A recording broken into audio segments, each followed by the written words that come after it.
What Pope Leo XIV said during this general audience was not a routine appeal for peace, nor a symbolic pastoral message. It was a moral alert issued at a moment of global instability and spiritual fatigue. When a pope speaks of war returning into fashion, he is identifying a shift in the world's conscience, not merely commenting on current events. This message, delivered in the heart of the Vatican and addressed to a global audience, signals a deeper concern about humanity's direction. It calls believers to look beyond headlines and ask what has changed beneath the surface, and why the Church is speaking with renewed urgency now. In this analysis, we will break down this moment into 14 clear points, revealing what this message truly signals for the Church, the world, and the future of Christian witness. Point 1. War has come back into fashion as a cultural warning. The phrase "war has come back into fashion" is unusually stark in papal language. Fashion implies acceptance, repetition, and even admiration. Pope Leo XIV is not suggesting that war is new, but that society has grown disturbingly comfortable with it. This is a cultural diagnosis, not a diplomatic critique. By framing war as fashionable, the Pope exposes how violence is normalized through rhetoric, media, and political justification. It is no longer only endured, it is explained away. This point marks a shift from condemning war's outcomes to confronting the mindset that makes war acceptable again. Point 2. Human dignity named as the true casualty of modern conflict. Rather than focusing on nations, alliances, or military strategies, Pope Leo XIV centers his appeal on the loss of respect for human dignity. This is intentional. He presents dignity as the first victim of war and the root cause of its persistence. When human life is no longer seen as sacred, conflict becomes easier to justify. This framing elevates the issue beyond politics and places it squarely within moral theology. The Pope is reminding the faithful that peace is not only the absence of war, but the presence of reverence for the human person, created in the image of God. Point 3. Peace framed as a spiritual responsibility, not a political outcome. By calling the faithful to prayer rather than policy solutions, Pope Leo XIV signals where he believes true change must begin. Prayer here is not presented as retreat, but as engagement at the deepest level. He links peace to conversion of heart, justice, and reconciliation, invoking the humanity of Jesus as the path forward. This reframing challenges modern expectations that peace emerges solely from negotiations or force. Instead, the Pope asserts that without spiritual grounding, political efforts remain fragile. This point establishes prayer as an active moral force in confronting global disorder. Point 4. What the Pope did not say about specific wars. One of the most telling aspects of Pope Leo XIV's appeal is what he deliberately avoids.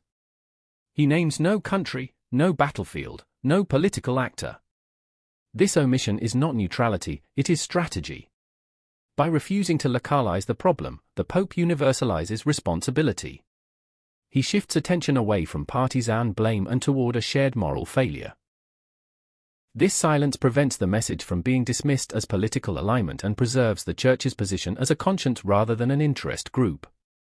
The absence of specifics allows the appeal to confront every conflict simultaneously, reminding listeners that the erosion of dignity is not confined to one region, but is global. Point 5. Language choices that signal moral urgency, not diplomacy.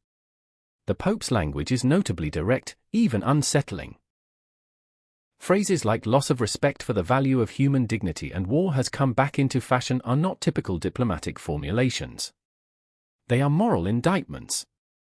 Pope Leo XIV avoids technical or bureaucratic vocabulary, choosing instead words that resonate at the level of conscience.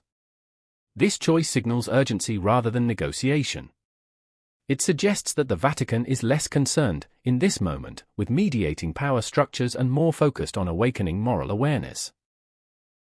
The institutional signal is clear: the Church is speaking first as a moral teacher, not as a geopolitical actor.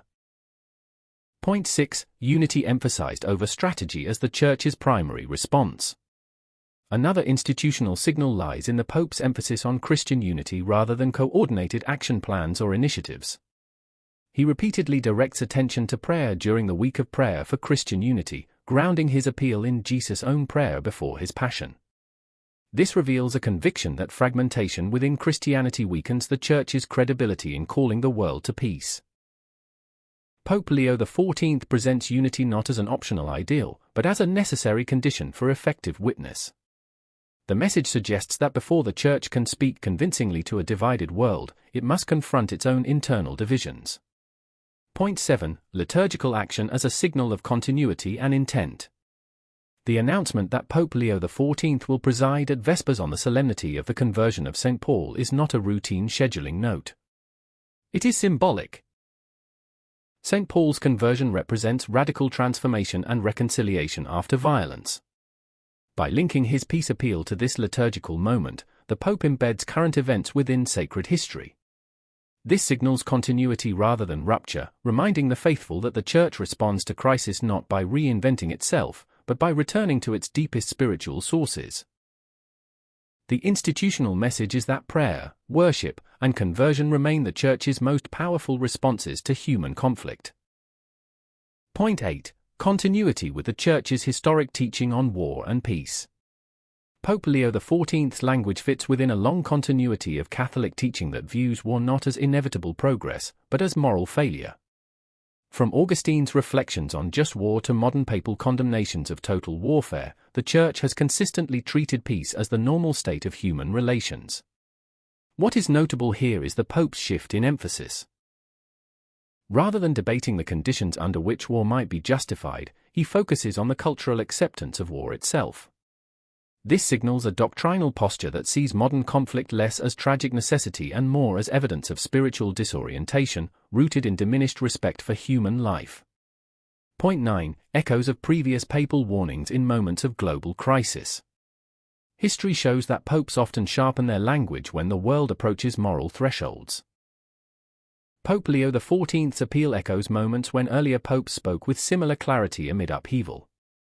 During the World Wars, papal voices warned that violence dehumanizes both victim and aggressor.